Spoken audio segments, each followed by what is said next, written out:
Ms. Dixon, welcome. Good morning, Chairwoman Stabenow, Ranking Member Bozeman, and members of the committee. Thank you for inviting me to testify today. I'm so honored to be here, and I look forward to discussing the Digital Commodities Consumer Protection Act. My name is Danelle Dixon, and I am the CEO and Executive Director of the Stellar Development Foundation. Before I speak about the opportunities that are presented by the DCCPA, I'd like to share a bit more about the Stellar Development Foundation and the Stellar Network, and most importantly, the real-world solutions built with this technology. The Stellar Development Foundation, or SDF, was established alongside the Stellar Network in 2014 with the mission of creating equitable access to the global financial system by using the underlying technology presented by Stellar. The Stellar Network is an open, permissionless, decentralized ledger, or a blockchain network, optimized for payments and asset issuance, particularly useful with stablecoins in payments. Today, rather than talking about the things that we read about in the press with respect to trading or speculation, I'd like to highlight a payment service that was built on Stellar, launched in the dead of the crypto winter this summer. In June, MoneyGram, Circle, and a growing number of digital wallets launched a first-of-its-kind global service that enables anyone to convert cash to digital assets without a bank account, without a credit card. This service utilizes the Stellar blockchain and Circle's USDC coin, it's a stable coin, to allow cash funding and payout in different currencies all around the world. The Stellar Network provides the digital rails to make payments fast and secure. USDC provides a truly stable digital asset, and while MoneyGram provides a global network of cash-in and cash-out locations. This is true interoperability with the existing financial system. In practical terms, what this means is that an immigrant farm worker in Michigan or Kansas or California or anywhere in the world can send her hard-earned cash to her family and to her home country without experiencing outsized fees or uncertain wait times. She can walk into a local MoneyGram location, typically a supermarket or a pharmacy, with $100 in cash, and in minutes, from start to finish, she can convert that $100 into virtual dollars in USDC, and that's deposited directly into her digital wallet. On the other side of the transaction, her parents could visit their local MoneyGram location and cash out of their own USDC from their digital wallet that she sent to them into their local fiat currency when they need that. This is available right now and is being used right now.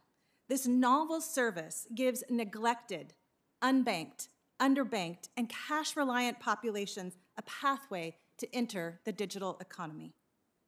So, let me turn now to the legislation. The DCCPA goes a long way towards allowing the kind of regulatory framework that will offer the opportunity for these types of payment services to flourish. And it also, by identifying the CFTC as the spot market regulator. The agency's history of vetting and approving new products demonstrates it is well suited for this type of responsibility.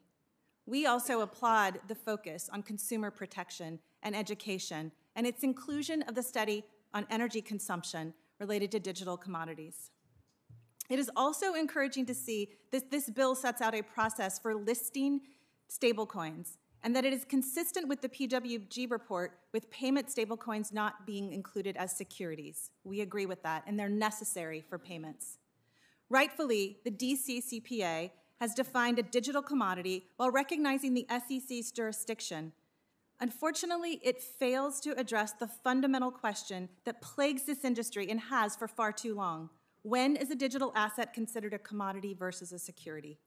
The Howey test does not include a clear definition, and it was not an agency-created rule. The industry desperately needs a definition, and the DCCPA is the perfect vehicle for it. Not all digital assets are created equal. As an example of the challenges we face defining digital assets, I referenced the Minnesota and Iowa state fairs in my written testimony, which require tickets in order to experience the full fair experiences, much like you need digital assets to engage with particular networks and services. We need a practical, principles-based framework that focuses on asset functionality. With an appropriate and clear policy and regulatory framework, digital asset and blockchain have great potential to improve access to financial services for millions of people. I believe that the DCCPA is a consequential step towards creating this vision. Thank you again for the opportunity to testify today. Thank you very much, and very much appreciate all of these suggestions about further ways that we can improve this legislation. So thank you very much. Ms. Dixon, colleagues on the House Financial Services Committee are working on a bill to regulate stablecoins, as we know. How would that legislation interact with our bill, giving the CFTC the authority to regulate digital commodities? Thank you, Senator. It's such a great opportunity to be able to have these bills work together. Having a clear definition of what truly is a stablecoin is so important. We already see in this bill there's a process for listing stablecoins, but it's really important because a lot of what we read about in the early days of the summer focused on things that were labeled stablecoins but were not one-to-one backed with fiat, didn't have audit requirements, didn't have the transparency that we think is important not just for American consumers but also for business who want to leverage these stablecoins, as I mentioned in the MoneyGram example.